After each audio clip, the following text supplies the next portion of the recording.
Pagampo alang sa mga nanginahanglan, amahan namong tanan, ani anaw sa bako, nangamuyo sa imong presensya o grasya. Naunta, kanunay mo kaming pagaubanan o bendisyonan. Nasayod ako Ginoo, ang kaming tanan, imong ginantaw, imong giampingan, hilabi na kadtong mga adunay panginahanglan,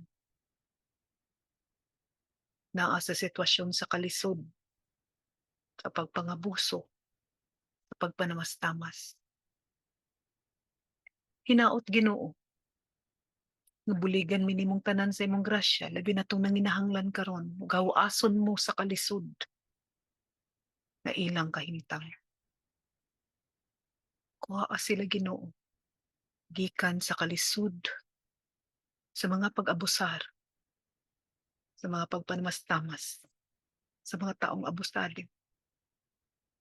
Ibalik kanilang integridad ug dignidad, naunta magbaton og respeto ang mga taong makig-uban kanila, hilabi na gikan sa sulod sa pamilya. Giampo mo nga hatagan mo silang kusog ug kadasig aron sa pagpadayon sa pagpanginabuhi nga giubanan nimo.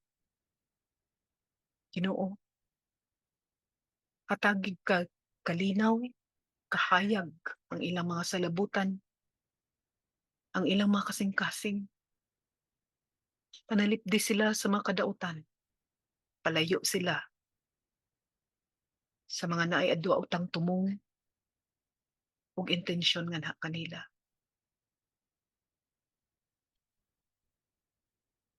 Kanunay unta silang makabaton ug makasinati sa imong grasya, Ginoo. Ug makanunayon sab sila magmalipayon sa ilang pagsalig ug pagtuo ana kaning. Daghang salamat Amahan.